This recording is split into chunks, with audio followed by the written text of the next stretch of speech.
Hello, folks, and welcome into another episode of Ron Talk here, where I talk about the latest news in drones, action cameras, cameras in general, all the tech that we talk about in this show here, in the Ron Brown YouTube channel. But this is just a little, Ron's Talk, just a little short segment. These are unedited. I'm just kind of, talking straight into a recorder here, almost like a live show, but it's not live. So no editing, no graphics, no intros, no nothing, just straight talk. So let me get into it right away. I'm gonna get my note. I even got notes here, so. Um, Okay, you know how everybody's for years has been asking GoPro to bring back the GoPro Session. It was a small little, kind of a cube like a camera that GoPro made about 5 years ago. People used it for all sorts of things, and when FPV became a big thing, people mounted those on their FPV cameras, their build your own FPV cameras, so that they were very lightweight, compact, and whatever. And then you know the I think that device only had a year or two run, and DJI GoPro discontinued it to the chagrin of many people in the community out there. So just yesterday, and today is the 13th of April, so the 12th of April, all of a sudden out of no place, GoPro has like a little promotional video and announcement. They've released a new GoPro, the GoPro Bones.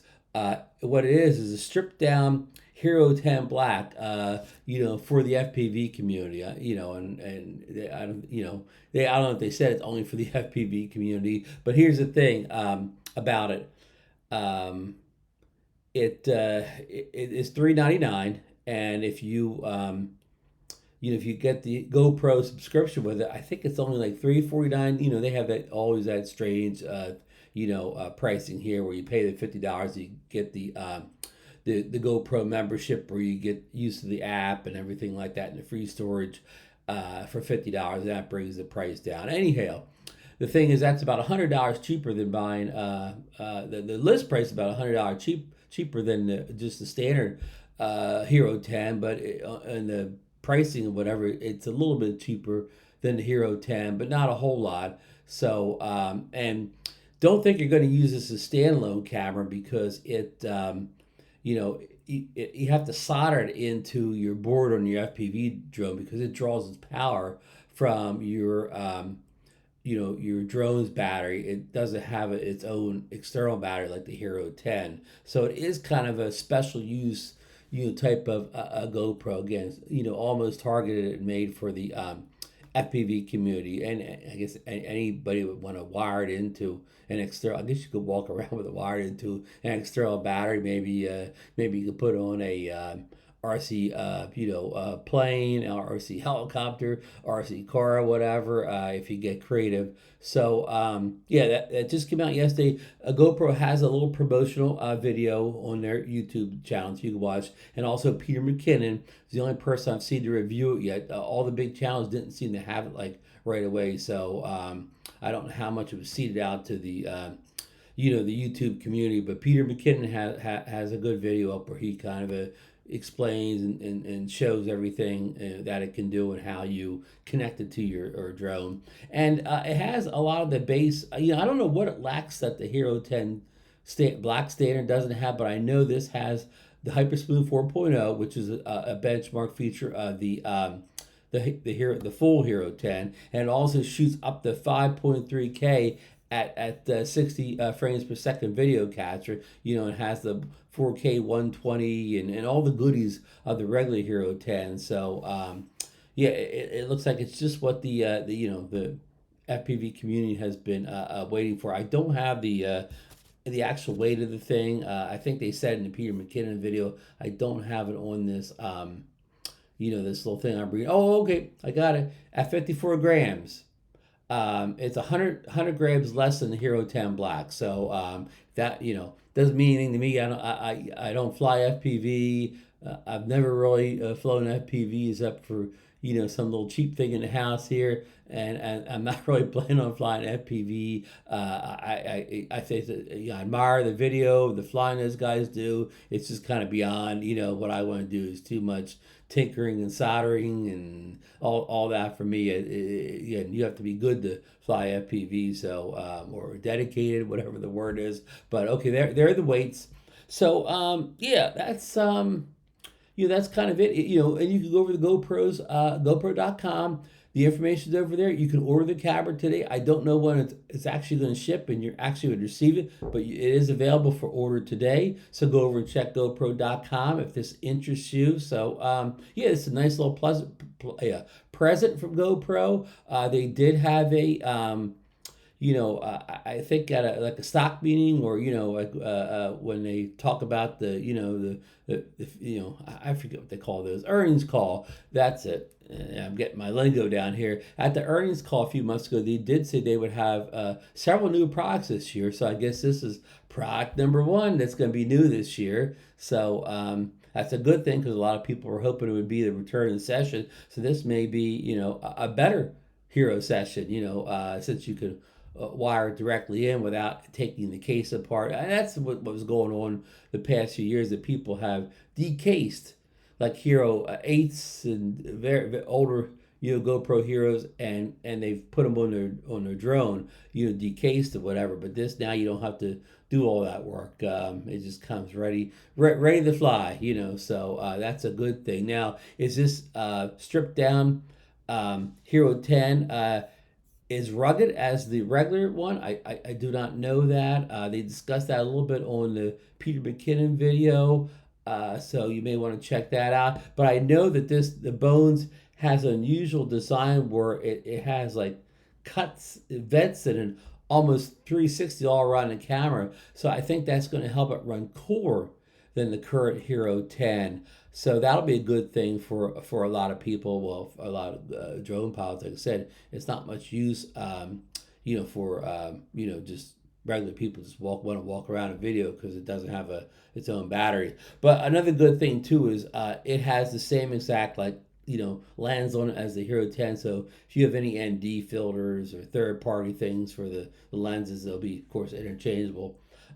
With this new 10 Bones, that's kind of a cool name, you know what I mean? Like, I'm glad they didn't call it like the Hero 10 XYK22, whatever, some name that you can't say or remember. Bones is easy to say, it's easy to remember. So kudos to the people over GoPro for finally coming up with a kind of a catchy name for a tech device or whatever, rather than like Insta360. I can never say the name of their products, because they're a bunch of numbers and letters and so on. They make good products, but I can never get the naming scheme down. So that's all I have to say on the Hero 10 Bones at this point. It's not going to be something I'm going to buy, because again, I'll repeat, I'm not an FPV pilot, and I don't think I will be one anytime soon. But I know it's a niche product.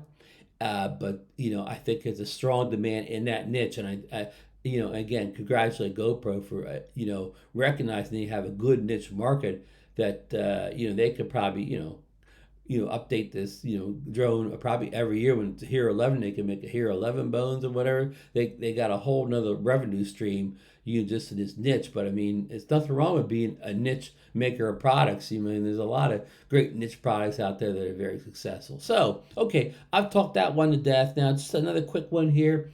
At Deals Drone on Twitter, a guy who's does a lot of great, leaking, especially of DJI products, including, like on the Mavic 3, he was a big leaker. In the Mini 3, he's leaking release dates and everything out. But today he had a photo of a DJI branded DSLR style camera, and he had a couple photos of it, the front, the back, or whatever. It looks nice. And somebody also, showed a picture that looks very similar to a medium format Hasselblad camera that was released recently. And as we all know, DJI, owns or has some kind of business arrangement with Hasselblad. So is this a possibility? Maybe. Deals Drone has been, more right than he's been wrong, I'm going to say. So maybe this will be coming out in the future. So you know, keep if you're in the market for a DSLR upgrade from your whatever you're currently shooting, just keep that in mind, especially if you're a fan of DJI. So yeah, you know. I guess that's it's a good thing if they can you release this product and and put out a good affordable product. Well, is anything really affordable anymore? But a good product is not too overpriced. I guess is a safer way to say that. So. Okay, that's kind of it on my two big things, and just to recap some of the DJI Mini rumors that have come out in the last couple of days. We covered this a lot on Drone Nation on Monday. That's the Drone Nation YouTube channel. Just search her, you'll pop right up. And we also rehashed a little bit on Bill the Drone Reviewer last night on Rotor Talk Live. But I think it's Deal's Drone that has the release date for the Mini 3 pegged at about April 28th, 27th, 28th, depending on what time zone you live in. And we're thinking it'll probably be like a nighttime release, like it'll be like 9 or 10 p.m. in the U.S. on the 28th. But again, this is speculation. Rumor DJI has not said anything themselves. They haven't even admitted there's going to be a Mini 3, let alone a release date. So keep that in mind. And we also have a little pricing information too. This came from, I think, the CLEV and hold on, Jasper Ellens, that there are going to be two different versions. There's going to be a Mini 3 Standard and a Mini 3 Pro. And we don't know the difference between Standard and Pro. We're guessing the Pro will have a better camera on it than the Standard. But each one comes in three packages. There's the Mini 3 Standard base, the Mini 3 Standard Fly More kit, and the Mini 3 Standard with the DJI RC, which means that's the picture you've seen in the leaks where it has a screen on the controller. So, and then the same packages for the Pro base, the Pro Fly More, and the Pro with the DJI RC with the little screen built in it. We don't know the details, whether that screen is 1,000 nits like the Smart Controller or the RC Pro. We hope it is. We don't know. We don't know whether it is or it isn't. And we're just guessing the Pro has a better camera than the Standard. We're guessing that the whole line will have obstacle avoidance and active track, but maybe only the Pro will have those features. We just don't really know yet. So because we're still over 2 weeks out from that. What did I say today was the 13th? We're like 15 days out from that supposed 28 days. So I'm gonna guess we're going to see even more leaks, pictures, get some more specs as we get closer to that release day. I mean, we've seen specs on the camera that's going to be that basically. I never get my decimals right on this, but basically like almost a 1 inch sensor, just like a quarter down from a 1 inch sensor, like I never know how they say those fractions or whatever, but it's almost it's going to be bigger than the 1/2 inch quad bear, so it's going to be like about a 3/4 inch sensor, and I'm just rounding off here, but basically the same size, around the same size sensor that the Autel Nano Plus has, and that the Hubsan Zeno Mini Pro has, and this will also have a wider 1.7 aperture than I think it's the 1.9 is it on the Nano Plus or 1.8. So it looks like some good camera specs, and these specs again are just rumors, leaks, or whatever, unconfirmed from DJI themselves. So take everything you just heard with a grain of salt here. But these guys that the CLEVs and the Jasper Ellens and Deal Drones. I mean, again, these guys are more right than they're wrong. So it's also something to consider. So anyhow, I don't want to make this too long. I just want to get some information out there quick to you. So, get out there. If you have good weather today, get out there and fly a drone, or get out there and record some really cool video with an action camera, or go out and buy a Hero 10 Bones and put it on your FPV drone. So we'll see you on the next Ron's Talk.